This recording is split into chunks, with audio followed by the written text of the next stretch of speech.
Hi guys, welcome to another exciting video. ये video भी tda7388 के बारे में है। मैंने लास्ट टाइम जो वीडियो अपलोड की थी वो भी इसी आईसी के बारे में थी। और ये जो आप देख सकते हैं आपके सामने सब जो कंपोनेंट्स हैं वो पड़े हुए हैं। और ये बेयर बोर्ड है पीसीबी जो कि हमने मंगवाया था। और ये सब कंपोनेंट्स इसके ऊपर हम लगाते हैं तो हमारा जो 4 चैनल एम्पलीफायर है वो बन जाता है। ओके, मैं इनको भी फिलहाल साइड पे रखता हूँ और आपको मैं पैकेज दिखाऊंगा एक, ठीक है, जिसके अंदर हमारे पास कंपोनेंट्स जो है वो सारे होंगे। ठीक है, जैसा कि आप ये देख सकते हैं। इसको मैं थोड़ा सा जूम आउट कर दूं अपने कैमरा को। ओके गाइस, तो अगर आप भी ऑर्डर करना चाहते हैं इसको तो इस तरह का एक बॉक्स होगा, ठीक है। और उसके अंदर जो कंपोनेंट्स हैं वो मैं आपको दिखाता हूँ कि वो किस तरह से मेरी जो टीम है उसने इनको यहाँ पे ऑर्गेनाइज किया। जैसे कि आप देख सकते हैं ये सब के सब कंपोनेंट्स हैं जो कि कितने अच्छे तरीके के साथ जो है ऑर्गेनाइज हुए हैं। एक एक जो कंपोनेंट है, रजिस्टर है, कैपेसिटर है, इंटीग्रेटेड सर्किट है, वो बिल्कुल अच्छे तरीके से इसके ऊपर जो है वो इसके अंदर इसको जो है वो रखा हुआ है। तो सबसे पहले मैं स्टार्ट करता हूँ अपने 47 यूएफ और 50 वोल्ट। जैसे कि आप देख सकते हैं इसके ऊपर ऑलरेडी मेंशन है 47 यूएफ और 50 वोल्ट का capacitor, which is very good. और ये हैं जी स्क्रूज जो कि इसके अंदर यूज होंगे, ठीक है। इन चीजों को मैं साइड पे रखना चाहता हूँ। ओके, सो ये है जी हमारे पास लिखा हुआ है मेन हीट सिंक, ठीक है। इसके अंदर हीट सिंक जो है वो भी इंक्लूडेड है पैकेज के अंदर। आप मंगवाएंगे तो आपको सेम टू सेम इस तरह का पैकेज मिलेगा। ये हीट सिंक है और इसके अलावा दो और भी यहाँ पे हीट सिंक जो है वो दिए हुए हैं। जैसे कि आप देख सकते हैं इसके ऊपर रेडिएटर लिखा हुआ है। ये भी हीट सिंक्स हैं जो इसके साथ अटैच हो जाएंगे। मैं आपको दिखाऊंगा किस तरह से अटैच होते हैं, क्योंकि जो आईसी है काफी ज्यादा हीटअप हो जाता है तो उसको प्रॉपर हीट सिंक चाहिए। ये 104 हमारा जो है नॉन पोलर कैपेसिटर है। गाइस, आप देख सकते हैं कितनी अच्छी पैकेजिंग में जो है आपको ये मिल सकता है अगर आप इसको ऑर्डर करते हैं। ये कनेक्टर्स हैं, इनपुट और आउटपुट के जो कनेक्टर्स हम यूज करेंगे इसके अंदर वो ये हैं। Then we have this PCB, main PCB है हमारे पास, ठीक है। और फिर है जी हमारे पास ये इंटीग्रेटेड सर्किट का, जैसा कि आप गैस देख सकते हैं इसको बीच में जो है वो रखा हुआ है। और इसका बीच में रखने का पर्पज ये है कि इन केस अगर ड्यूरिंग जो है ड्यूरिंग ट्रांजिट अगर इसको जो है जो बॉक्स है अगर ये थोड़ा सा भी जो है आगे पीछे हो जाता है, इसके ऊपर कोई बोझ आ जाता है या कोई दबाव इसके ऊपर आता है तो ये बीच में तो ऐसे कम ही होता है कि ये डैमेज हो। आप देख सकते हैं कि इसकी जो लेग्स है वो इंटैक्ट है और बिल्कुल जो है मैं इसको क्लियर करूँ अपने कैमरा से, जैसे कि आप देख सकते हैं इसकी लेग्स बिल्कुल इंटैक्ट है। और जैसे कि मैंने पहले मंगवाए थे, आपने देखा था पिछली वीडियो में कितनी बुरी हालत में मुझे मिले थे, हालांकि वो मैंने अली एक्सप्रेस से मंगवाए थे। खैर ये है। And we have 3300 UF 50 volts capacitor, ठीक है। 3300 यूएफ या फिर 2200 यूएफ आप दोनों इसके अंदर यूज कर सकते हैं। Okay, then we have non polar capacitor जिसके ऊपर लिखा हुआ है 1 यूएफ। ये मेरे पास 4 है टोटल, इसके ऊपर लिखा हुआ है ऑलरेडी। एक एक कंपोनेंट के बारे में ऊपर मेंशन है। 47 किलो ओम का ये हमारे पास एक ही रेजिस्टेंस के अंदर यूज होता है, ये भी यहाँ पे आपको मिल जाएगा। देन वी हैव 1 यूएफ और स्लैश 10 यूएफ या फिर 2.2, यानी कि इसका मतलब ये होता है गाइस, ये इस तरह से लिखा हुआ है कि आप किसी भी वैल्यू का इनमें से जो कैपेसिटर है वो यूज कर सकते हैं। और यहाँ पे 50 volts. Okay, then we have 472J और 473J, इन दोनों में से कोई भी आप यूज कर सकते हैं, ठीक है। इसके अंदर एक ही कैपेसिटर यूज होता है, ये भी पॉलिएस्टर है, non polar capacitor. Then we have 10 kilo ohm quarter watt resistor. Okay, box को रखता हूं मैं अभी फिलहाल साइड पे। And these all are the components for our DIY project. ये टोटल हमारे पास जो DIY प्रोजेक्ट है इसके आप चेक कर सकते हैं कंपोनेंट्स के कितने ही अच्छे तरीके से जो है इसको पैक किया हुआ था। और अभी मैं बारी बारी सारे कंपोनेंट्स को खोलूंगा और उसके बाद फिर हम जो अपना ये बोर्ड है इसको प्रिपेयर करेंगे और इसको हम बनाएंगे, ठीक है। So stay connected. तो गाइस, सबसे पहले हम जो पीसीबी है उसको ओपन कर लेंगे। ये आप देख सकते हैं कितनी अच्छी क्वालिटी का डबल लेयर बोर्ड है ये। इसके ऊपर हम कंपोनेंट्स को माउंट करने वाले हैं।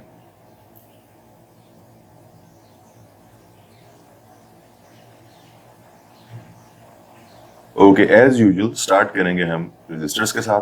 सबसे पहले है हमारे पास 47K एंड 10K, ये दो ही रेजिस्टर्स सर्किट के अंदर यूज होते हैं। पहले हम 10K का रेजिस्टर लगा देंगे, देन 47K का, उसके बाद इनको सोल्डर कर लेंगे।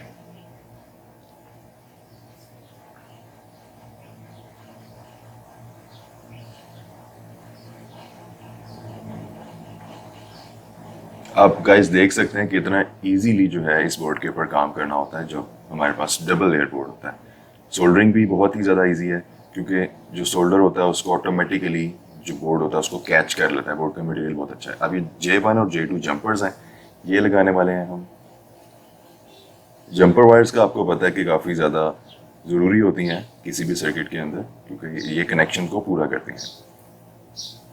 और आप देख सकते हैं कि सोल्डरिंग भी कितने अच्छे तरीके से हो रही है। और कितनी कंफर्टेबल सोल्डरिंग हो रही है। इस वक्त हमारे पास 2 रेजिस्टर्स और 2 jumper wires J1 and J2 लग चुकी हैं। Then we have 47 UF capacitor. Polarity का आपने ध्यान रखना है इसको लगाते हुए, और ये भी इसी तरह से इजीली आपने लगा देना है। Then we have 2200 UF and 35 volts capacitor. यहाँ पे 33 UF लिखा हुआ है, but you can also use 2200 और इसके करीब की कोई भी वैल्यू यूज कर सकते हैं। देन वी हैव 473 और 472J कैपेसिटर। ये पॉलिएस्टर में होता है, ये हम लगाएंगे नॉन पोलर कैपेसिटर।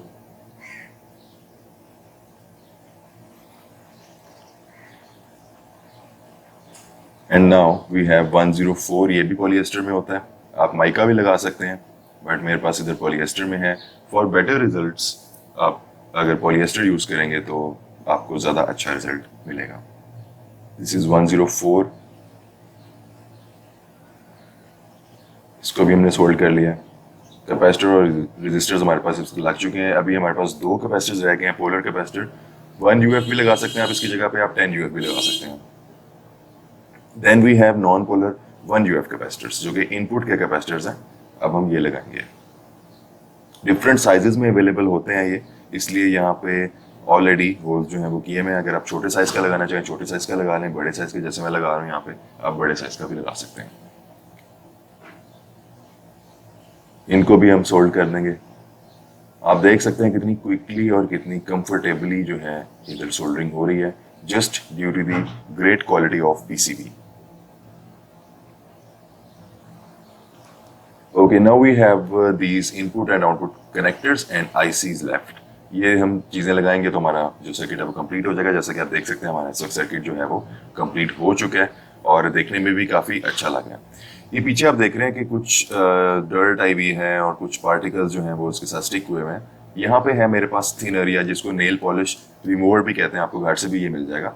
इस तरह से टिश्यू पेपर के ऊपर लगा के आप पहले इसको साफ करेंगे, और उसके बाद अगर आपके पास कोई भी पुराना टूथब्रश पड़ा हुआ है या कोई भी ब्रश पड़ा हुआ है आपके पास, उससे आप इसको क्लीन कर सकते हैं। आप देख सकते हैं बोर्ड जो है इस वक्त कितना ज़्यादा क्लीन हो चुका है, और कोई भी अनवांटेड पार्टिकल जो है वो इस बोर्ड के ऊपर से आप हटा सकते हैं। Then we have heat sinks, जो कि बहुत ही मेन पार्ट होता है किसी भी सर्किट का। स्क्रूज भी आपको साथ मिलेंगे, और हीट सिंक होगा एक जो मेन हीट सिंक जिसके ऊपर लिखा हुआ था, उसको हमने अटैच करना है सबसे पहले तो IC के साथ।